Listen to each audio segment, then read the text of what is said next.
শরৎকাল চলে এসেছে, আকাশে পেঁজা তুলো মেঘ আর কাশ ফুলের তোলা আগমনীর বার্তা দিচ্ছে। একদম নতুন সবুজ কাশ ফুল ফুটেছে। সব ঋতুর মতো পুরুলিয়া তো কাশ ফুল তার নিজের রূপ নিয়ে রূপের ডালি সাজিয়ে রেখেছে। আর এদিকে দিগন্ত বিস্তৃত ধান ক্ষেত। এক ফসলি জমি হলো, এই বছর বৃষ্টি ভালো হওয়াতে ধান চাষ খুবই ভালো হয়েছে, মানে জলের কোনো সমস্যা হয়নি। এই যে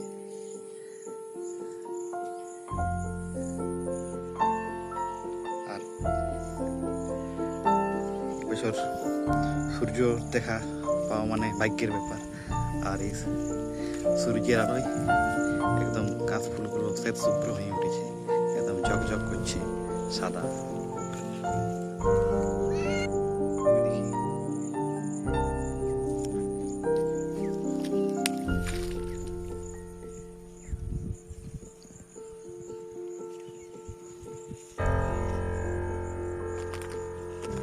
আর এদিকে পুরুলিয়ার বিখ্যাত সেই পলাশ গাছগুলো বসন্তকালে এটা একদম লাল হয়ে ওঠে, সেগুলো বর্ষা শেষে শরতের প্রাক মুহূর্তে পাতাতে ভরে আছে।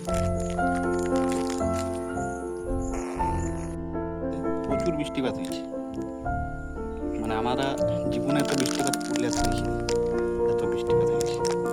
আর সেই জন্যই যে কাশ ফুলের তোলা, হাতের দিগন্ত বিস্তৃত ধান ক্ষেত।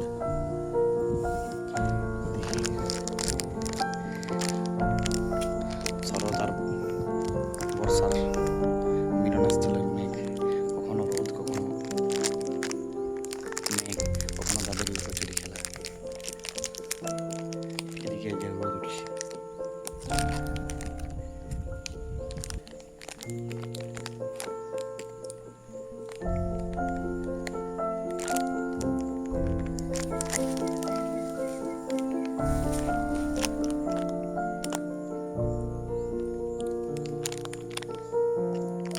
এদিকে গাছের ফাঁকে সূর্য মামা।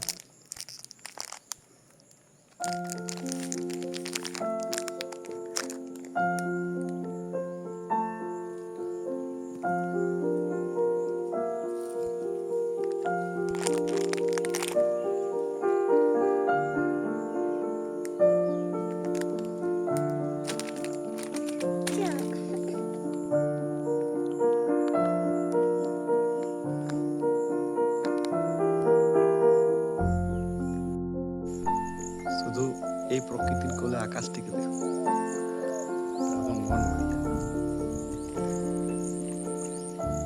এদিকে সবুজ ধান ক্ষেত, তারপরে আকাশবাণী বায়ুকে লেপটাস গাছ, আর তার উপরে ভাসমান মেঘ।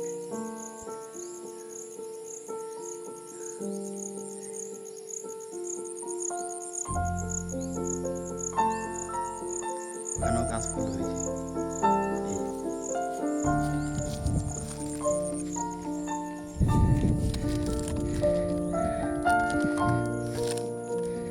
এখান থেকে দেখা যাচ্ছে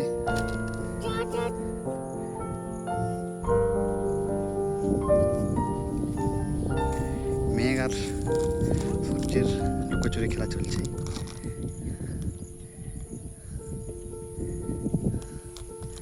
তার মাঝে এই যে সবুজ ধান ক্ষেতের উপরে কখনো রোদের ছোঁয়া, কখনো হালকা মেঘের আবেশ।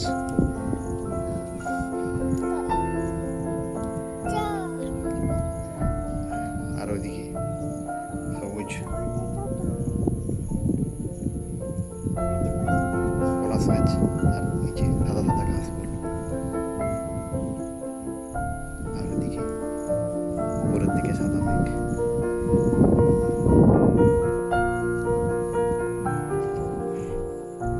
আর এদিকে বর্ষার জলে পরিপূর্ণ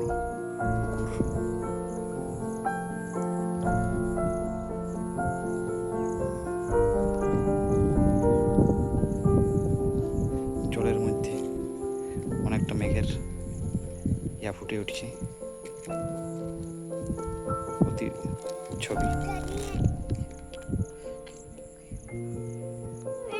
আর এদিকে হাঁসগুলা মনের আনন্দে খেলা করছে।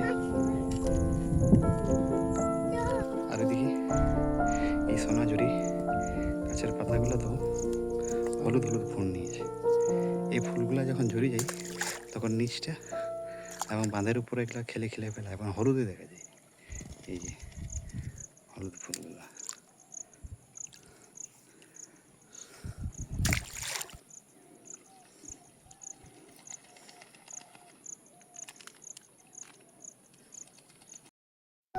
পুরো শরৎকালের ল্যান্ডস্কেপ আমাদের